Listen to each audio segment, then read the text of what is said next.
You know, I've been around for a while. Met some interesting people. Done some crazy things. So you just might think that there's not much that can take me by surprise. You'd be wrong.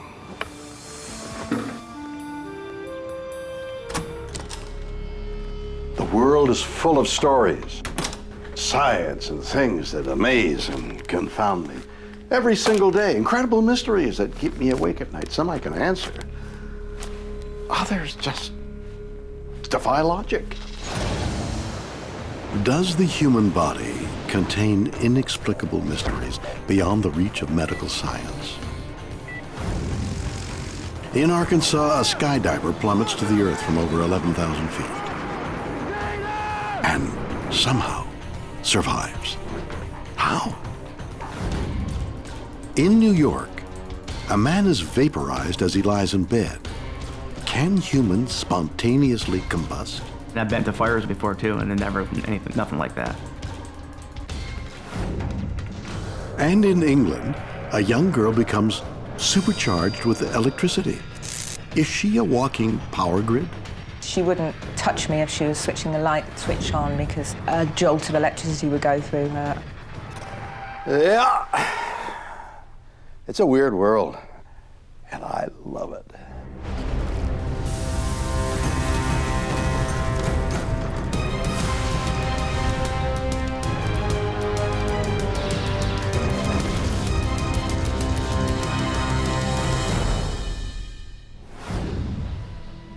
The human body. Remarkable, isn't it? Well, this one is anyway. Just a candid shot of me at the beach. But this is what we all look like underneath. Unless you believe in reincarnation, we only get one of these. But do we really appreciate just how incredible these things that carry us around are, or do we take them for granted? You see, many believe we're much more than just skin and bones. That there's things going on inside us that modern medicine may never be able to explain. Is it true?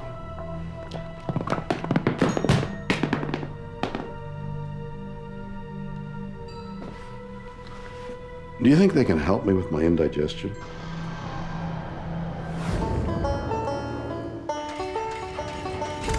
October 9th, 2005. Siloam Springs, Arkansas.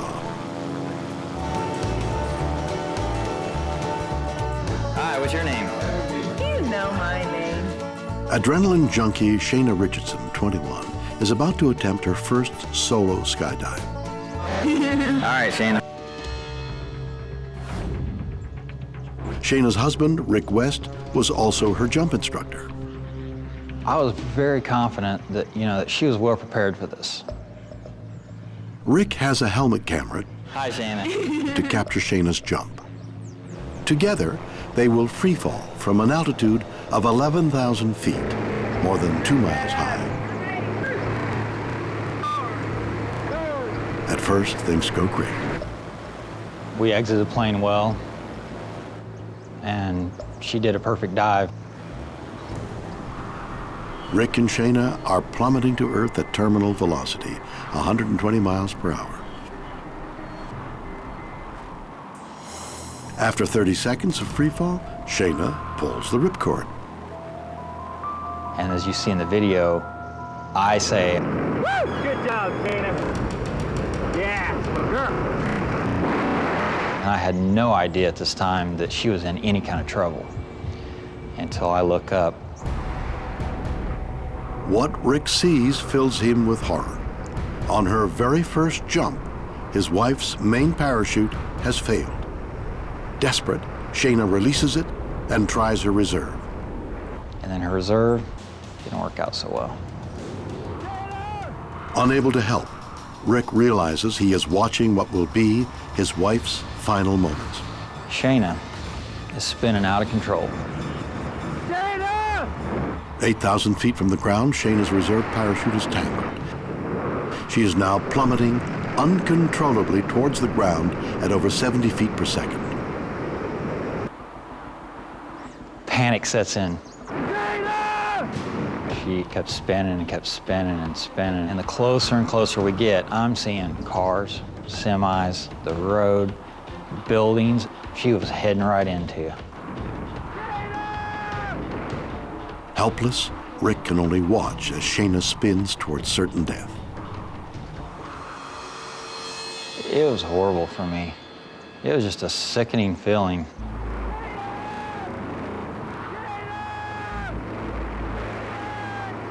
To Rick's horror, Shayna slams directly into a parking lot.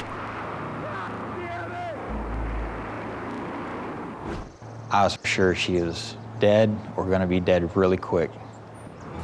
And as soon as I landed, I turned the camera off, and I was just trying to get to her in time to tell her that I love her and I'm sorry. She was actually laying in a pool of blood. Her bottom lip had been busted, peeled out, split above her nose, was wide open. You could almost see the bone. But something miraculous has happened. I really did firmly believe that I was going to die. Despite smashing into asphalt from a height of 2 miles, Shayna is somehow alive. My face hit a split second before the rest of my body did. The doctors described my facial fractures as kind of an eggshell effect. I broke pretty much every bone in my face, my ocular sockets, my sinus cavity. I knocked out the front 5 teeth in my mouth, so they had to completely rebuild my face. I broke my pelvis in 3 places. I broke my right leg. Shayna's doctors can't comprehend how she survived her fall, but then their jaws drop even lower. Shayna's not the only survivor. The very first thing I remember hearing from the doctors was about the baby. Unknown to both Shayna and Rick, she's pregnant. Miraculously, both mother and baby survive. Their son, Tanner, is now 5. Somehow, this remarkable story has a happy ending, but the doctors are still trying to figure it out. The doctors in that hospital just said, this is amazing. This is a miracle. I don't understand. So how are Shayna and her unborn child able to survive such an unbelievable fall? What had happened that saved their lives? Dr. Chris Hart is an expert in aviation accident investigation. He's extensively studied Shayna's accident and has reached a controversial conclusion. I think the way she hit the ground is critically important for why she survived. It's believed that Shayna face-planted into the ground. But Hart disagrees. Looking at the video, I don't believe she hit the ground face first. Clearly, she's at about a 45 to 60 degree angle. So when she finally makes contact with the ground, she contacts feet first, then legs, then side, and then finally head. The injuries to her pelvis and to her legs are very common when someone lands feet first. If it's a head first injury, you typically don't see those types of injuries. Hart believes that the angle of Shayna's fall was critical to her survival, as it enabled her to inadvertently perform a skydiving safety technique. I think just the laws of physics dictated that the way her body hit was very similar to a parachute landing fall. The parachute landing fall is a technique for improving the odds of surviving a hard landing without injury. The technique is essentially to distribute the force of impact over 5 body points. You start with contacting on the balls of the feet, and then the calves, then the thighs, then the hips, and then the side of the back. You can think of the parachute landing fall as almost being like a bumper on a car. The head is what you want to protect. The body acts as the shock absorber. But what about the damage to Shayna's face? How could a successful parachute landing fall have resulted in such horrific injuries? Even though she didn't hit face first, her body was traveling at a very high rate of speed. She sustained injuries to every part of her body that hit the ground. Her face was probably the last thing that hit the ground, but it was still moving fast enough to cause some pretty serious injuries. Given her lack of training, it's very fortunate that Shayna executed what was very similar to a parachute landing fall. Had she not done that, she almost certainly would have perished. She should consider herself very fortunate. Did the accidental execution of the parachute landing fall save Shayna's life? Or is the explanation beyond the understanding of science? She was exempt from the laws of gravity. 21-year-old Shayna Richardson experiences every skydiver's nightmare. When her parachutes fail, she slams into the ground from 11,000 feet. But amazingly, Shayna survives. How? Sophie Burnham is an author. She believes Shayna's survival was, quite literally, a miracle. To me, her survival is incomprehensible, except by divine intervention. It had to be the hand of an angel. She was exempt from the laws of gravity. We've all heard of angels, but let's just make sure we're on the same page as Sophie. Angels are messengers of the divine, and they can come in any form. They come to the innocent, to people whose work is not yet finished on this plane of existence.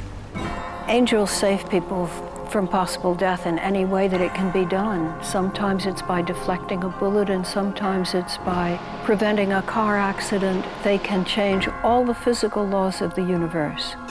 No doubt they do good work, but how exactly did an angel save Shayna? It is not difficult for me to believe that an angel carried Shayna down or broke her fall so that she would not fall as swiftly as she should have. It's an interesting theory, but is it supported by scientific proof? Lots of times, miracles occur with scientific explanations and are just as miraculous. I don't think that science and miracles are mutually exclusive. And I think that there is a spiritual dimension that we live in as fish live in water. I am sure that some people completely dismiss the idea that an angel could save Shayna's life. And I think it's very important for some people to believe that they are in control. We don't want to be so completely at the mercy of fate and fortune that there's nothing that we can do. I would not try to dissuade somebody from that position if it's important to him. But to me, I would need very, very strong proof of something that happened. Like she pulled a third parachute out and came down. I would need very strong scientific proof. I can't imagine what would have happened if an angel had not saved Shayna that day. There would have been her body splattered over the parking lot in a gory, bloody, disgusting, and horrible, horrible accident. It would have been ghastly. Wow, this is incredible. Instead of being splattered all over the parking lot, Sophie thinks an angel swooped down at the last moment, somehow taking hold of Shayna, breaking her fall. Could this really be possible? Regardless of your beliefs, one has to admit that Shayna's story is, well, miraculous. But could a guardian angel have slowed Shayna's fall, sparing her life and the life of her unborn son? And if so, don't they deserve some thanks? There is no evidence that guardian angels exist. There is no empirical evidence for it. Okay, it's just people trying to put meaning onto things they don't understand. You know, this is the 21st century, for goodness sake. We need to move on. John Leach is a survival psychologist with the Norwegian Armed Forces. He believes the key to Shayna's survival lies in a theory that's far more down to earth. If a person is falling without a parachute, after about 12 seconds, they'll reach the maximum rate of descent. And it doesn't matter how long they're falling for, they will stay at 120 miles an hour. If Shayna had hit the ground at normal terminal velocity of 120 miles an hour, she would have had a very small chance of surviving that, especially on the sort of ground that she hit. Now, there are cases of people who have survived from terminal velocity, but usually it's because they've gone into soft ground, they've gone into mud, they've gone into snow, they've gone into trees. So there's something that's actually decelerated their speed at the last minute. But if her chances of surviving were so low, How is it that Shayna and Tanner are still with us? You can see from the video that although the parachute was malfunctioning, it wasn't completely dysfunctional. In other words, it was still acting as a sort of parachute and providing a degree of drag. So instead of hitting the ground at 120 miles an hour, which is a terminal velocity for somebody traveling without a parachute, she hit the ground at 50 miles an hour according to the records. Was Shayna's survival connected to how fast she hit the ground? Or did something else save her? Age plays a role in survival for various reasons, and a number of studies involving analysis of, for example, road traffic accidents at different speeds shows that one of the best ages for surviving an impact at 50 miles an hour is Shayna's age, so somewhere between the late teens and early 20s.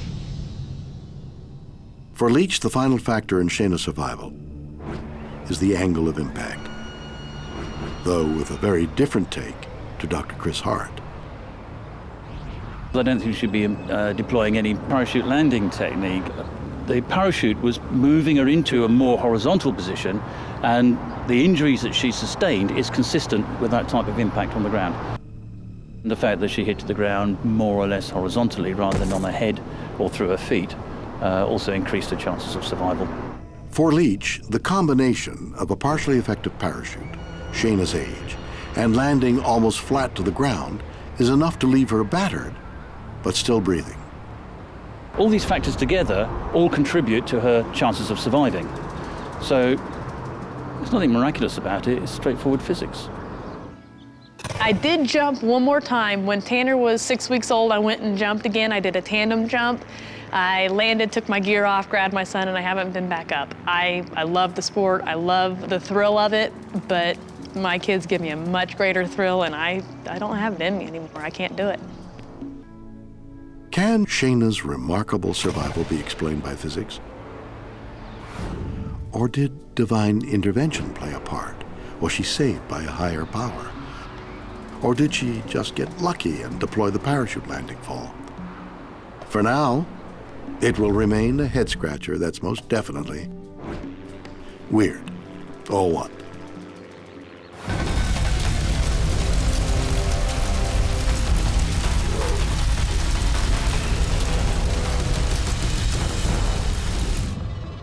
In upstate New York, a man is incinerated in his own bed. With no plausible explanation, investigators are left with a terrifying question. Can we spontaneously combust? When someone is cremated, there's probably more remains after that cremation than there was at this incident. You know, fire is a wonderful thing. We've harnessed its power in so many ways we'd be lost without it. It does everything from keeping us warm to one of my favorites, cooking up a storm. Well, that's, if you can get it started, of course. The thing about fire is, as well as being our friend, it can be our worst enemy. Does anyone smell anything that,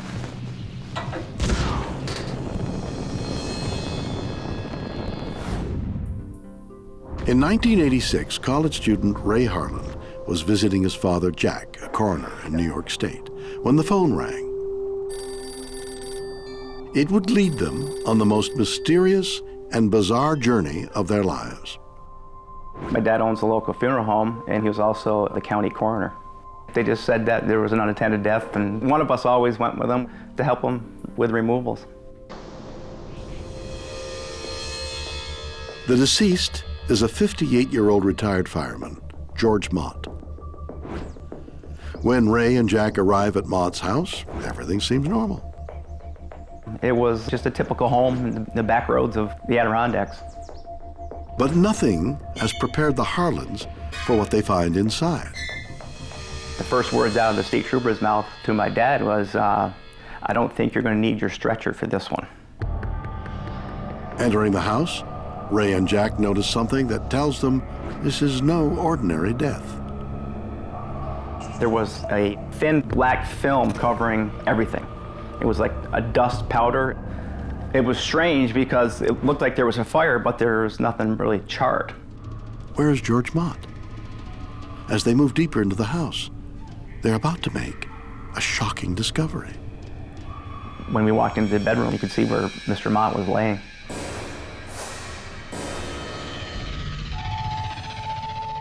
In my lifetime growing up in the funeral home, I've probably seen over 1,000 bodies in various conditions.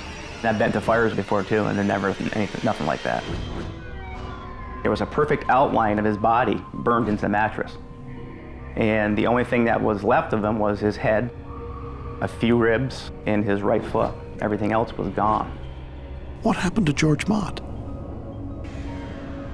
The charred remains suggest he died in a fire, but this was no ordinary blaze. Usually in a fire, instead the whole body remains, you never see parts of the body missing.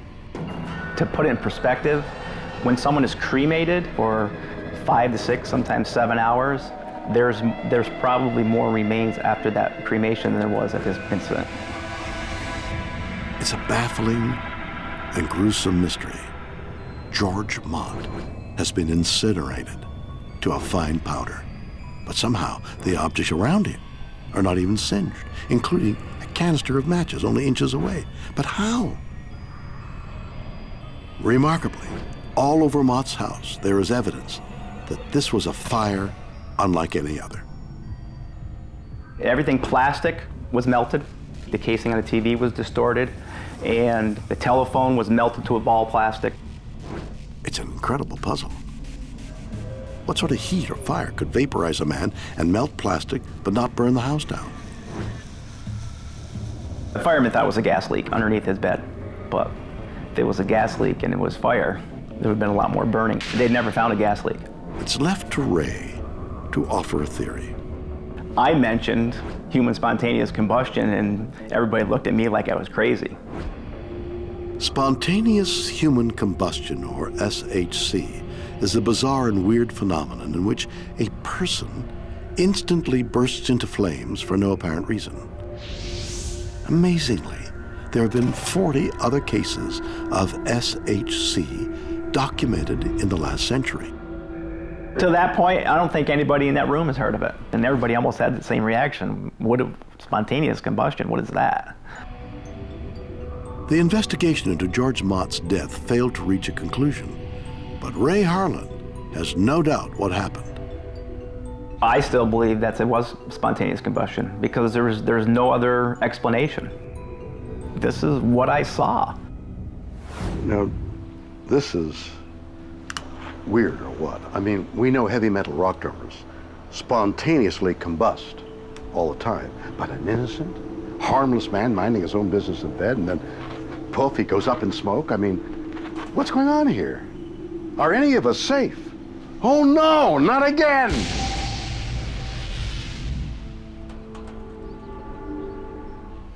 Was George Mott a victim of SHC? Can a human simply ignite and burn without any external cause? Spontaneous human combustion is amazing, bizarre, horrific. Given all that, it still happens. A man is incinerated by a bizarre, inexplicable fire. Is his death proof that people can just spontaneously catch fire?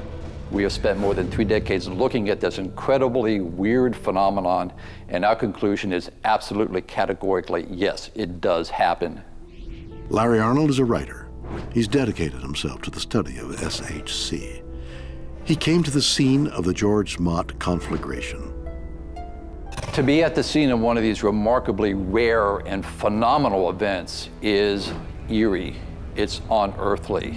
We look at the person who used to be there, and we're looking at something burned more completely than after several hours at several thousand degrees Fahrenheit. The George Mott fire scene is incredibly complex and very puzzling, even to someone such as ourselves who has looked at scores of cases that seem to emulate the kind of fire that consumed Mr. Mott. Something burned up Mr. Mott more completely than can be accomplished in a crematorium. His body burned through his bed, actually pushed the mattress springs into a V, burned through the boarding underneath the mattress, burned through the floorboards, and into a crawl space below. There is no heat or flame damage directly above the point of combustion that consumed Mr. Mott. We could touch the ceiling. It was about 7.5 feet high. Not a scorch mark of any kind on the ceiling directly above the point of combustion. In most fires, heat rises. We would expect to see a lot of heat and flame damage above the bed. Zero. Throughout the house, there was a nonsensical pattern of melted plastics or not melted plastics. It's baffling to us to this day, and we spent a lot of hours, as did the county officials, investigating this fire scene. But if Mott self-immolated, how did it happen? Arnold believes the answer can be found in something so tiny, we can't even see it. We wondered how much energy it takes to cremate someone like George Mott in the natural conditions, and if there could be a particle that would have that amount of energy contained within it. So we pulled up a theory from quantum physics, crunched the numbers. You come up with a particle that is incredibly small, much smaller than an atom, but it has an energy level which is humongous. Arnold calls these subatomic particles pyrotrons. He believes they may be tiny, but they pack a punch. It's so small that it can pass through three-dimensional matter almost unimpeded, perhaps through galaxies without ever striking something. But according to Arnold, when the pyrotron does connect with something physical, the results are catastrophic. On rare occasion, luck runs out, happenstance happens, and in those conditions, when the pyrotron, with its incredibly high energy, impacts something inside a human being, we posit the end result is spontaneous human combustion. In essence, a human Hiroshima effect, a thermonuclear explosion, if you will, in the body. Is spontaneous human combustion the result of a pyrotron colliding with a particle inside the human body? Did George Mott die from a freak collision of physics? There simply is no plausible way, by any chemical mechanism known, that the body could just suddenly burst into flames and proceed to be destroyed. Joe Nickel is an investigator of the paranormal and a firm believer that spontaneous human combustion is a myth with a rational explanation. I looked at 30 historical cases from the 18th century throughout the 20th century. And in every case, I could find a plausible source for the ignition. For example, the famous case in America of Mary Reeser in 1951 in St. Petersburg, Florida. She burned up in a very unusual way, sort of one of the classic cases. But when she was last seen, and this is left out of some of the stories, she was wearing flammable night clothes, sitting in a big stuffed chair, smoking a cigarette, having taken 2 Seconal sleeping tablets, and planned to take 2 more sleeping tablets before going to bed because she was having trouble sleeping. Now, it's kind of a no-brainer to suggest that she caught on fire by dozing off and dropping her cigarette. Yes, there are other mysteries. Why did her body burn so thoroughly, and why were nearby objects? We take those one at a time. And in these cases, you can't just have a sort of simple-minded, one-size-fits-all explanation and say, oh yeah, that's just this. No, you have to actually look at the facts in a particular case and look at the physics, because there are no two quite alike. The most logical explanation for the George Mott fire was a canister of matches sitting on, of all places, his oxygen enricher unit. He had either been somewhere to light a stove or something, and a spark could have gotten onto his clothes. But how could a spark or a cigarette burn a human body to the extent seen in SHC cases? In the forensic literature is something known as the wick effect. And that is, if you think of a wick in a candle, the wick is not doing much burning. The wick is simply a conduit. Now, if you think of the human body as sort of a candle inside out, the body has a lot of fat. It's very flammable. Sounds horrific. How can someone become a human candle? The clothing acts as a kind of wick in which once the body begins to burn, that body fat can be absorbed by clothing, mattress, and that begins this cyclical process in which the body burns, releasing more body fat to destroy still more of the body to release more. It's the wick effect that's helping this burn in a very efficient way. There's never a big fire when the body burns in this way. It's not a huge inferno. The results afterwards may look like that's what happened, but what actually happened is just that the body burned very slowly and very efficiently where the body fat was, in the torso, the upper thighs. You'll often find limbs or body parts that are not burned for pretty obvious reasons. They don't have as much body fat. Even a lean person has a significant amount of body fat. So while this isn't an explanation for all burning deaths, it's a relevant factor in some of the unusual cases because it can explain why, over a period of several hours, a fire is progressing and attacking and burning a body which is actually supplying the fuel for its own destruction. But if your clothes catch fire, you simply put them out, right? In some cases, the person may have had a seizure or a heart attack. In other cases, they may have been lying asleep and smoldering material near them first started burning, creating a lot of smoke. They may have died of smoke inhalation and never woken up. Nickel believes that his theory can explain the almost complete lack of fire damage around the body. Since there's never a big fire here, nearby objects are not going to be burned. Just as you can sit just inches away from a campfire and toast a marshmallow and not be burned, the same is true with this wick effect. But does this explain the other objects that were melted throughout George's house?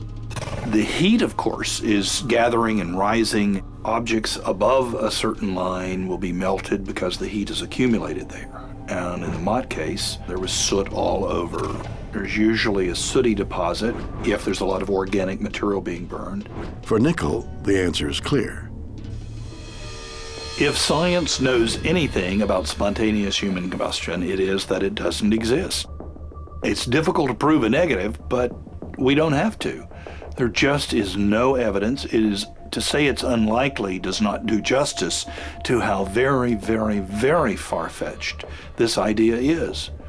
The George Mott case was a mystery. I would consider it basically a mystery solved. Does Nickel's theory prove that SHC does not exist? Can these horrific deaths be explained by the wick effect? We've tried to conduct those experiments ourselves. We know others in the forensics field who have done so. They can't replicate these fire scenes under controlled scientific conditions. It doesn't work for us, and it did not work for the local investigators in Essex County.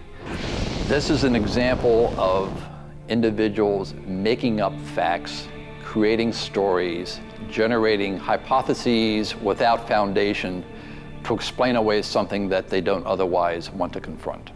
Spontaneous human combustion is amazing, bizarre, horrific. Given all that, it still happens. So is spontaneous human combustion real?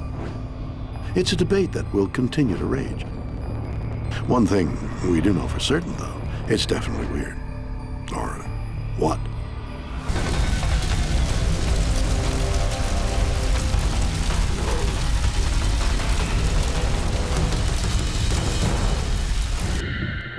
A British woman reports an ability that defies science. Can she harness electrical power? The possibilities of things going wrong are just mind-blowingly frightening. You know, when it comes to medicine, there's very little modern science can't explain. Oh my God! What is that disgusting thing in there? Oh.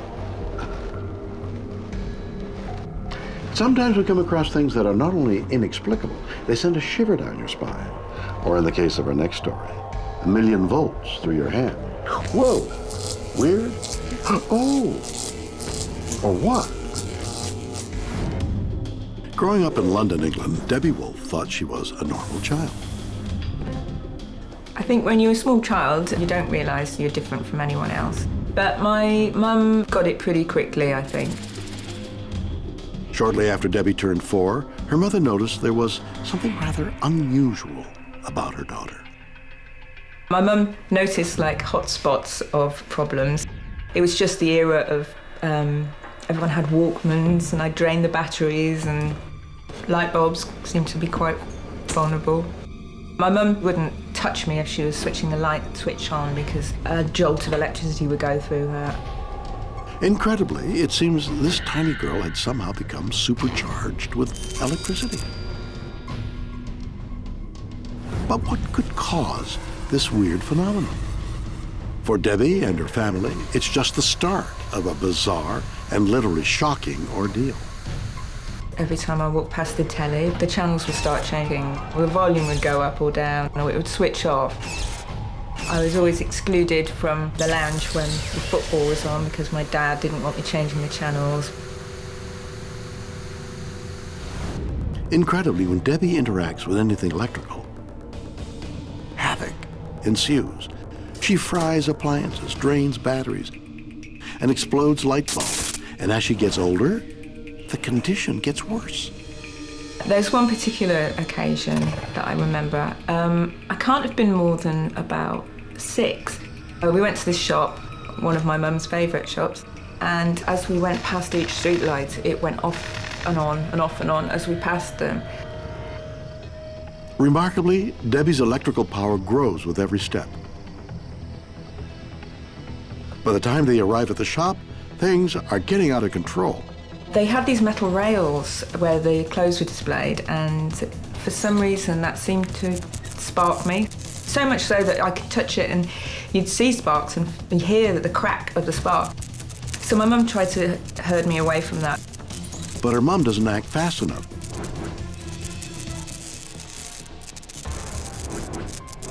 Debbie's touch electrifies the entire store, blowing the fuses and plunging it into complete darkness.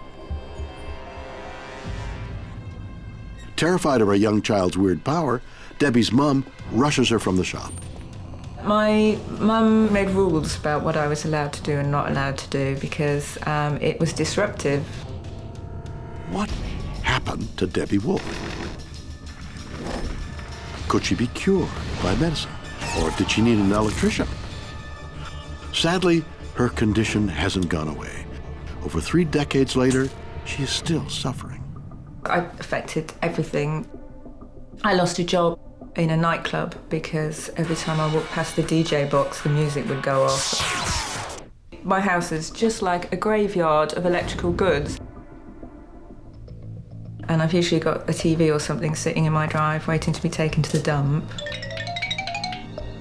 I get through an extraordinary amount of kettles and toasters and TVs. So I tend to buy second-hand TVs. And it is expensive and inconvenient, and I'm not always welcome in people's houses. I don't know from day to day what's going to work and what isn't, which is quite annoying when the fridge is defrosting in the morning. So basically, my house is just, you know, on a short lifespan. The thing I hate most to do, but I have to do it anyway, is flying. I just hate flying. The fear of being able to stop a plane in midair and having it drop out of the sky. No, because the possibilities of things going wrong are just mind-blowingly frightening. Is Debbie somehow generating lethal amounts of electricity? If so, how and why? Incredibly, she isn't the only one suffering from this bizarre affliction. Thousands of others have it too, and it's even been given a name. Streetlight interference syndrome. Those who have it are called sliders. What are sliders and where do they get their supercharged powers? Are they a threat to themselves or even us? Bill Beatty is an electrical engineer. He thinks he can explain sliders. I first heard about this in the 80s, and I started wondering, are they some kind of electric generator? Could sliders like Debbie actually be generating their own electricity? How could she do it? Beatty thinks her power could be an extension of something we've all experienced, experts. If you scuff on the rug and touch a doorknob and you hear that little click, that's static electricity. The effect is caused by your body being charged. Rubbing your feet steals negatively charged electrons from the carpet. With each step, you steal more electrons and develop more of a negative charge, something easily detected with a voltmeter. If I scuff on the rug, watch what happens. I'm scuffing my shoe. Oh, and they're all turning on and off. This is me moving my shoe up and down on the carpet. There's some more over there. So a science fair project for kids, a little transistor voltage detector. So if you were an electric human, you wouldn't have to scuff on the carpet. So if I could stand perfectly still and wait for long enough for my charge to go away, oh, it's gone again. So it already leaked away here. I would be turning the light on and off if my body charged up by itself.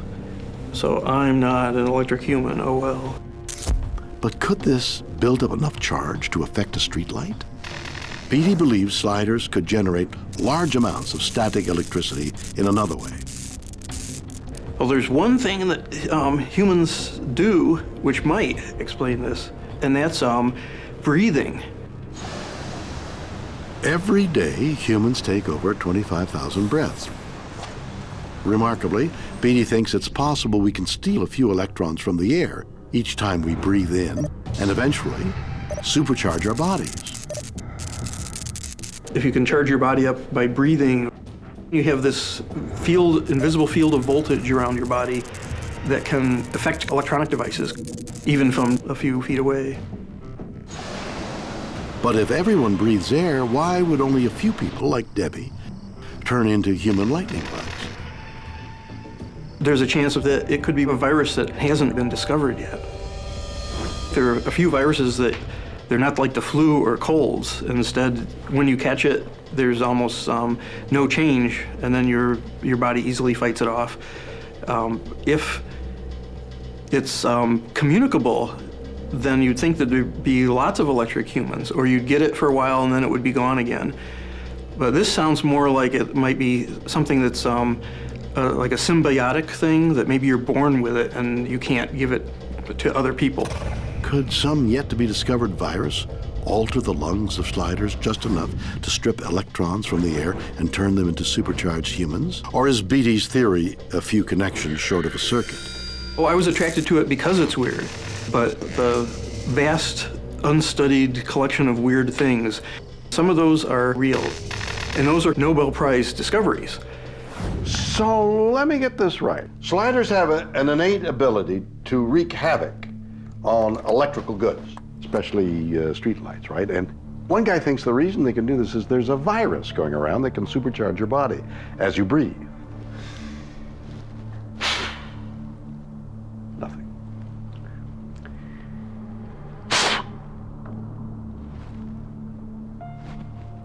Can't we come up with a better explanation? I mean, when it comes to electrical faults, isn't it just a matter of some dummy doing something stupid? So do sliders really have the power to generate electricity? The phenomenon, to me, is not a real phenomenon at all. Around the world, hundreds of people known as sliders claim to have the ability to interfere with electricity. Do they have a science-baffling superpower? Lee Colville has studied sliders for 5 years. He thinks he's found another way to explain the phenomenon. It's highly improbable that anyone can generate enough electricity to affect a street lamp. We're talking about millions of volts here, as with a lightning bolt, and obviously a very high current flow. I mean, basically, if anyone could generate that amount of electricity, I mean, they would kill them. You know, the current flow itself would kill them and probably fry them, and they'd be blowing cars up and all sorts all over the place. You know, you don't see that, so therefore it's very unlikely. The most plausible explanation to me is basically pure coincidence. But how could pure chance explain the incredible effect sliders have over electrical devices like street lamps? Most people are not aware of how the streetlight works or what happens when the streetlight malfunctions. Here we have a common example of a street lamp, which is a high-pressure sodium lamp. Many streetlights use powerful sodium light bulbs. When they get old, they don't just burn out or even flicker like fluorescent bulbs. Instead, they begin a process called cycling. It will turn off. When it cools down, it will basically come on again. Obviously, it will get too hot, then it will cool down again, come back on again, cycling on and off periodically. If someone walked under a cycling street lamp at just the right moment, they could think they turned it off. But what about Debbie Wolf? She made a whole street go haywire. A row of lamps that's probably installed at the same time, so the chances are that if one is faulty, you're going to find another one that's faulty along the same row. Do faulty streetlights explain this mystery? What about all the other electrical gadgets that sliders like Deborah destroy? Static electricity, it's mundane as that. If you've got someone with very dry skin, you could build up quite a large voltage. And by touching any electrical appliance, it could discharge and cause damage to sensitive components. Are sliders just mistaking static electricity and coincidence for superpowers? There's no reason to be frightened of spending time around a ledge slider because the phenomena, to me, is not a real phenomena at all. So, is this the end of the mystery? Maybe not. Suan Jaising is a mechanical engineer who was intrigued by Debbie's story. A person being able to produce energy or harness energy is much like the X-Men, so it kind of provoked my interest. He's come up with a remarkable new theory to explain what is happening. I'm a bit skeptical that the body alone can generate enough energy to knock off electrical streetlights. But Debbie's body could absorb energy from around us and release it in the form of an electrical pulse. Instead of creating electrical energy, could Debbie actually be sucking it up from the world around her? Electricity plays quite an important role in our human body. Theoretically, one could possess the ability to store electricity through their bodies, just like a capacitor. Capacitors are common in all electronics.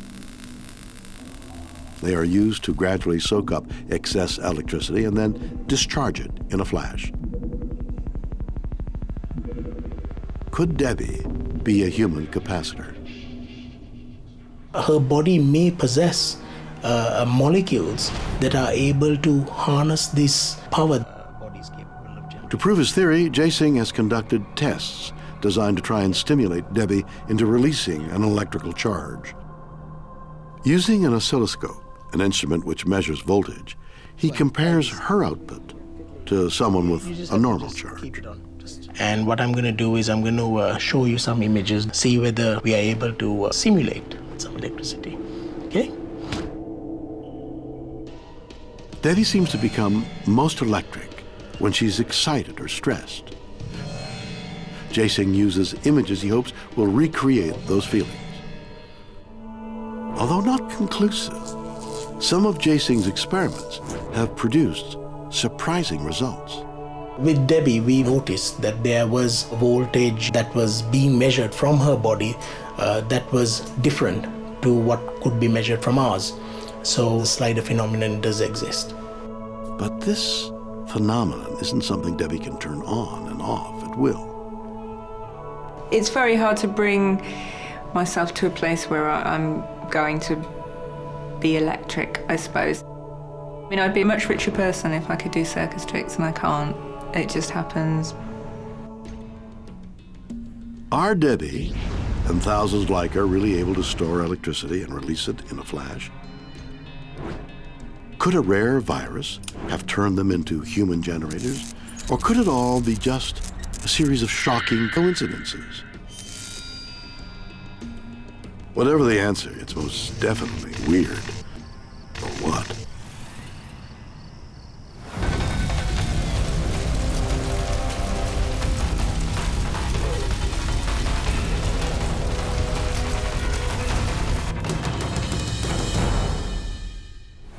So there we have it. 3 bizarre medical mysteries. An Arkansas woman baffles medical professionals by surviving a horrific skydiving accident. In upstate New York, a man vaporized in a fire leaves investigators asking, can humans spontaneously combust? And a group of people report being able to interfere with electricity. Do they have an inexplicable superpower? You decide. Join me again next time for more stories that will undoubtedly be weird or